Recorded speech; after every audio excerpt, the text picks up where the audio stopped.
Hey guys, welcome to my channel. My name is Samaria, and as you guys can see by the title, I received the FUE hair transplant. And in my video, I'm going to share some tips with you guys and share my experience with you guys. So if you guys would like to come on this journey with me and follow my process, please remember to like, comment, and subscribe. Let's get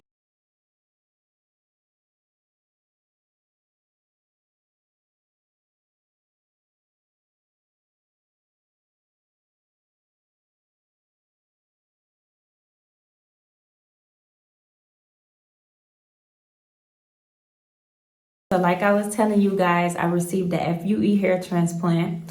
I got my hair transplant done at Longevita Clinic in Istanbul, Turkey. And I am 4 days post right now.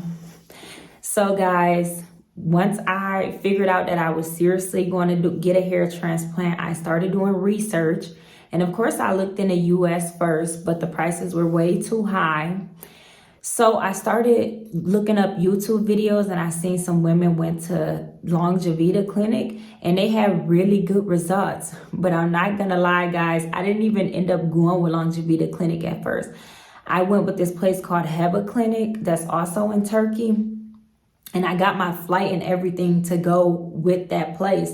But they have performed a lot of hair transplants on Afro types, but their results, like their follow-up results, they only had pictures of like 3 or 4 people, So I asked the guy named Arthur that I was talking to at Heba Clinic, I asked him, could I see some more pictures of some results? And he literally told me that they lose contact with people after a hair transplant. So I'm like, oh no, I cannot go with them.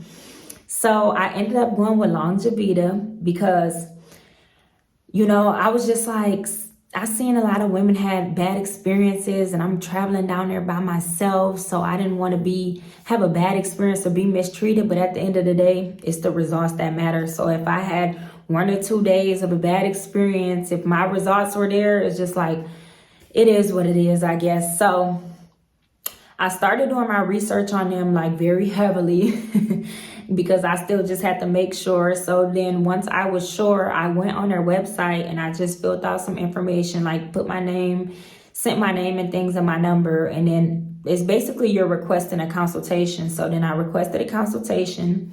Once I got my consultation, they asked me like some medical questions. They just ask you like simple medical questions and then they have you send pictures of the fronts, the sides, and like the back of your hair, which is called the donor area. So they had me send those pictures and then they gave me a quote. So they gave me a quote. My quote was $1,622 and that included the hotel, the travel. It included transportation to and from the airport. The inner city transportation is not included in that quote. They told me that I can add that for $100 more. But like I said, I watched YouTube videos of women already and they said it is not worth it. So I didn't add that. Then I ended up sending my deposit. They wanted a deposit. So I sent my deposit of $280. Then they told me that once I send my deposit, that I can get $300 off once I show them my flight. Like I told you guys, I already had my flight. The only thing is that I got my flight to have surgery on a Sunday at Heba Clinic. And Longevita isn't open on Sundays. They don't do surgeries on Sundays. They're not open. So I had to change my flight, change the days on my flight. So that was $200 more. My flight was originally $1,097. So it basically ended up being $1,300. That's how much the flight was. So after I paid my deposit, guys, and I showed them that I got my flight, they took $300 off. I then added PRP for $300. PRP is just like a plasma treatment that helps stimulate the blood, get the blood flowing so you can, it'll help the growth of your hair. So once I did that, then they also wanted me to pay like my deposit and my remaining balance. They wanted me to do bank transfers because they said it was basically like a receipt for the customers, like basically a paper trail. So I did that. Also, in my video, I just wanted to share like some details with you guys and just go into depth about some things because I'm like a very detail oriented person. Like I need to know the details of everything because, guys, the flight there is 10 hours. The flight back was 12 hours. I caught my flight from Chicago to Istanbul, Turkey. So I'm wondering, like, okay, what do these seats look like? Like, I'm going to be on this plane for 10 hours, then 12 hours. Like, so I'm just like, what did this look like? So I'm going to try to insert a photo of what the seats look like on the airplane. So on the airplane, they had like TV screens for everybody. So that was really nice. The seats reclined a little bit. They offered, you got 2 meals on a flight. The first meal was like some type of like meat patty. It looked like a burger patty with like some type of rice. And then they give you like this pudding type thing. And then you get like some fruits and stuff like that. It was all right. The food was all right. And then the second meal, on my way there, because you get 2 meals. The second meal, because it was basically morning time in Turkey, the second meal was like some egg omelets. I'm gonna try to insert a picture of what one of those meals looked like also. And the food was all right, but I think that was really nice that you got 2 meals. They also gave you like a little bag with like toiletries in there. So it was like a little toothbrush, some toothpaste, some socks, some little like slippers. They gave you another bag that had a blanket in there. It was like really nice, guys. It made the flight way easier. Also, guys, I got my flight from Turkish Airlines. I got it directly from Turkish Airlines. I think that's the only flight that goes from Chicago to Istanbul, Turkey anyway, but I got it directly from the website because it was cheaper on the website than going through a third-party site. So that's where I got my flight from, guys. Also, I just wanted to share with you guys like a little tip. So in Turkey, of course, they don't use the same plugs as us. They use European plugs. So I just got me like this European plug from Amazon. It was like $15. Also, you need like a neck pillow after you have surgery. So I also got my neck pillow off of Amazon. And this neck pillow is really nice because it like holds your head. It's not just like the circle one, and actually like holds your head. Don't get me wrong, they are still very uncomfortable.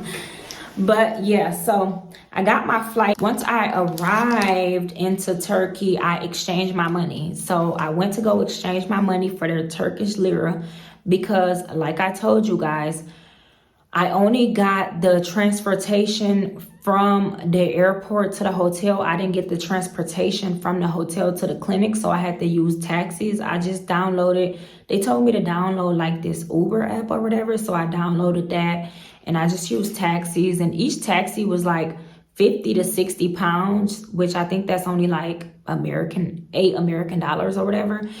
And guys, when I arrived in Turkey, guys, there was like a terrorist attack. Like there was a bomb that killed, I think it was like 6 people and injured like 80 people the day that I got there. So that was just scary, guys. And like, I was just scared, period, because when I arrived, guys, like after I exchanged my money and everything, like you had to meet them at, I think it was like gate 9. So I had to meet them at a gate. From what they told me, they said that somebody was going to be out there holding up a sign with their symbol, which is a leaf. When I got out there, at first I didn't see it because, you know, I guess I walked too fast out, but there was like basically like a big old piece of paper that had like a bunch of different like signs taped on there, and there was like people like lined up outside of like this little gate thing, and they all were holding up signs and just signs with people names on them and things. So at first I couldn't find them because I thought they were just going to be holding up a sign.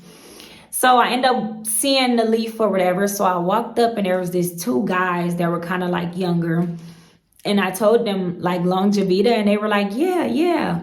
So one of the guys was like walking me down to the lower level of the airport.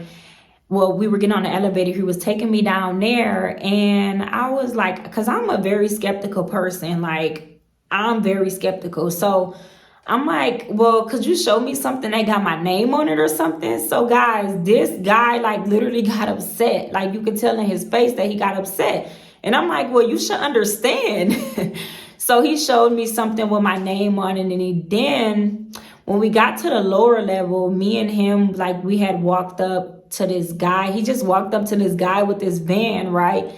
So like the guy was kind of looking surprised when he walked up to him. So I'm like, what the heck? Is he like selling me to somebody? Like I told you guys, I just be worried about a lot of stuff. But no, it was fine. So that was just a transportation guy. I think that they went back up there because they probably were waiting for more people. That's why the other guy didn't come with us, nor did neither one of them get in a van with me. It was only me and a guy that he walked up to. So then he took me to my hotel.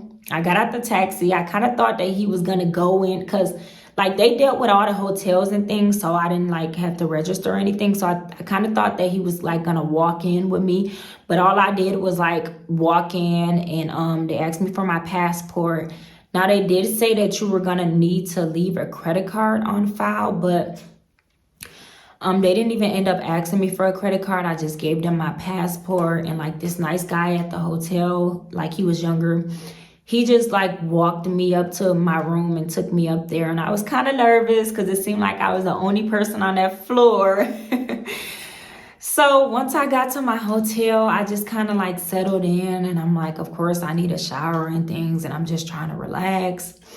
So I couldn't get the TV to work, y'all. And I had to call the front desk and they had somebody come.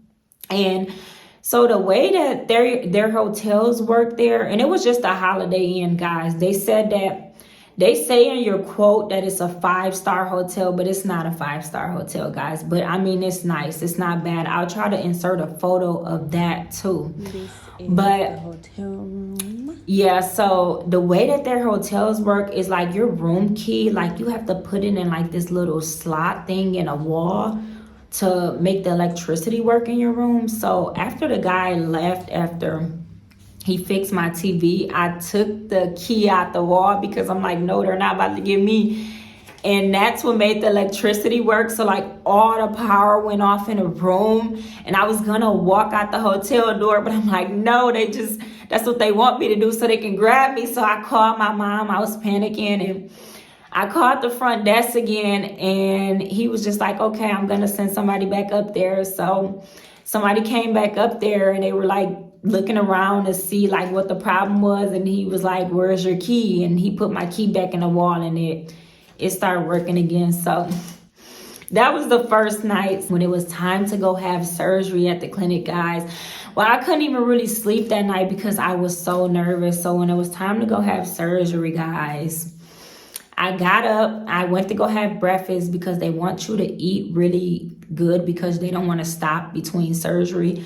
So I got up, I went downstairs to go have breakfast, and I met this lovely young woman named Helen. She was also going to the clinic to get a hair transplant. So that was just really nice seeing somebody, like she looked like she was around my age. And I'm like, oh my gosh, the whole time you were here, like I was so scared. I was so worried. I wish I would have knew that, somebody was here. And we were just talking and things, and we like end up seeing each other later on at the clinic. So I ate breakfast, guys, and then I got my Uber and I got to the clinic. So when I first got to the clinic, the first thing they did was blood test. So they took some blood, and then after they did the blood test, that's when you had your face-to-face consultation with your surgeon. Now, the surgeon that I got was Mrs. I think it's Jasmine or Yasmin. I think it's Yasmin. Yeah, Miss Yasmin, because I watched some YouTube videos and like they said that she was great. So I requested her. So I had the consultation with her and my interpreter. Your quote that they give you, it also includes an interpreter that they said is going to be with you like the whole time throughout your whole process of getting surgery.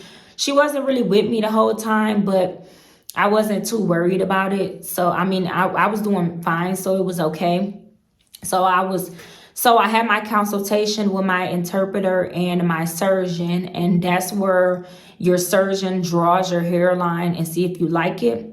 So first she checked my donor area, and then like she drew my hairline, and I really liked my hairline because it was exactly how my hairline was. I couldn't complain because you could see before where my hairline was supposed to be anyway. I'm gonna try to insert a photo also of what my hair looked like before. So she drew my hairline, and I really liked it. Like the first time she drew it, so I just left it at that. And after that, like, the questions that I did have for her, because I like took notes and took a bunch of questions. The questions that I had were really like after surgery questions. So like they told me that I can really ask them that after I have surgery or whatever. So next it was time to go to the shaving room where they shave your hair off.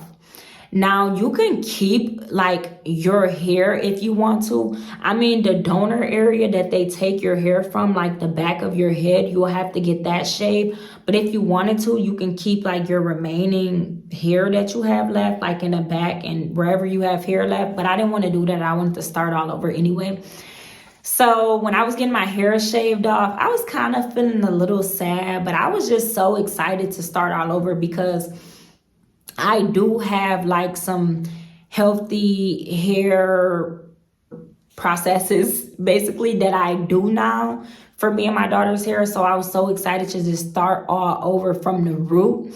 So that was exciting to me. And then after that, it was time to go into my actual room. I forgot to mention to you guys, when I was in a consultation, they offered you Xanax. Just to like calm you down. Now, if you guys can't tell by now, I got anxiety like really bad. So I did take the Xanax just to calm me down. So when I went in my room to have surgery, the anesthetic, guys, the anesthetic that everybody talks about in their video, that is so freaking horrible, guys. So first they end up like at first, like when she drew my hairline, you know, they had to like make a needle or whatever. So, you know, they drew my hairline, made it neater, and then they just drew out where they were going to take the hair from in the back, and then they had to do the anesthetic in the back. So I had to lay face down. And guys, the anesthetic hurt. It hurt like really bad. It hurts, but I think that it was bearable for me because I took the Xanax. So like, I thought I was going to scream and cry and everything because my pain tolerance is very low, but I didn't even do any of that. I didn't scream, cry, any of that. It was bad, but I was just so excited to get my new hairline. So once they did the anesthetic in the back of my head, they then took the grafts out. They started taking the grafts out. And from a lot of the women's videos that I watched that went to Longevita, they said that there was a lot of people coming in and out of the room while they were like having her surgery. And don't get me wrong, there was a lot of people coming in and out of my room also. But like, the thing that I love about, you know, the fact that I was able to watch these women's video and they were able to share their experience is that you know what to expect, you know? So like, people were in and out of the room, but I kind of knew to expect it because, you know, they already mentioned it. So it was kind of like, it really didn't upset me that much. So I'm kind of glad that didn't get to me because things will get to me quickly. But like, just people sharing their experience has been the most beautiful thing about my process because it helped me choose my clinic and it just helped me to know what to expect and everything. So that's what I'm here to do too. Also is to share my experience. So yeah, after the anesthetic, they then went to the front and they had to do anesthetic on the front. Now, that's even worse than the back. It was bad, guys, but I was just breathing in and out. I was just praying. And it was over before I knew it. It was perfectly fine. It was over before I knew it. And yeah, things were good. So after the anesthetic, they had to like use a needle to insert like some water into my head. So literally they were inserting like water into my head and you seen your head like blow up. Like, it was just crazy. Then they started, the doctor came back in and she had to like use this needle thing to poke a whole bunch of holes once they inserted the water in your head. And then that's when they insert the grafts. So the whole process took about 6 hours. And I was that's another thing that I was worried about is a lot of clinics, when they do hair transplants, their process is 8 hours. This clinic's process is only like 4 to 6 hours. And that's because like they do take a lot of patience, and like it's like they rush your process. And that's another thing that's like really kind of upsetting about clinics like that, is because like, you know, you might be flying all the way from a different country. You know, you're spending your money, you're investing your time, and just to have your process rushed, it's kind of like, man, you know, so that's really bad. That was another risk that I was taking going with this clinic. But like I said, the results were there. So whatever they're doing, you know, it was clearly working from the videos that I did watch. So I just kind of basically just went along with it. So after the 6 hours, they didn't even give me a meal in between. I know that with like a lot of other people, they gave them a meal in between. They didn't give me a meal in between the whole 6 hours. I got to use the bathroom, but I kind of didn't want to stop either. I just wanted to get it over with. So after that, they gave me a meal, and I didn't want to eat it because I really didn't like it. And they were like trying to tell me like, eat. And I'm like, no, like I'm fine. I ate a little bit of it, but it was fine because I was going back to my hotel anyway. So then they bandaged up the back of my head. They put bandages on it. And then, you know, I went about my business. So after that, I used my Uber app to get a taxi, and I went back to the hotel. And guys, I was so tired. So like after I showered, I slept for like literally 10 hours straight. I was so tired. But like at the same time, like guys, I was just ready to go home. The next day, it was time to go do my checkup. And then after my checkup, they were going to take me to the airport. So guys, when they offered me the inner city travel for $100, and I was like, no. She mentioned like it was hard to get taxis, and I didn't believe them at first, but it was actually true, because the next day, guys, when I was trying to get my taxi to go back, I could not get a taxi, guys. I was literally 20 minutes late. And the way that I got a taxi was, there was a taxi driver. I didn't even know he was a taxi driver. There was a taxi driver standing outside of like I told you guys, I had the Uber app, but like there was no drivers like in the area.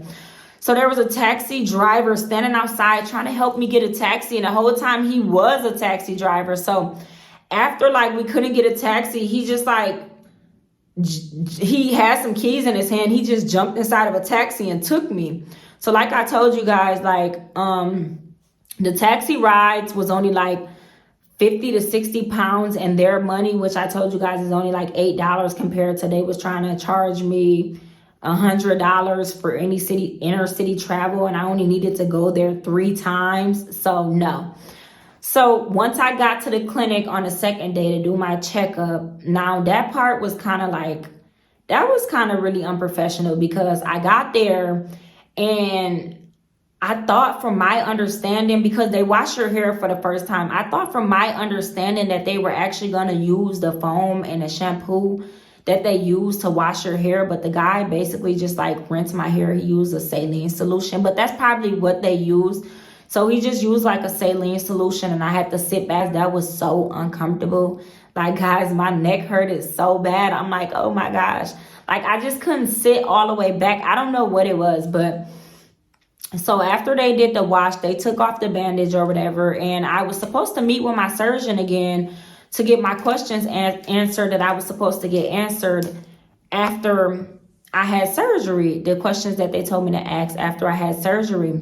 So I never end up seeing my surgeon again. I only talked to my interpreter. So I had to ask her a few questions. She couldn't really answer them because, you know, she wasn't the surgeon, but it was fine.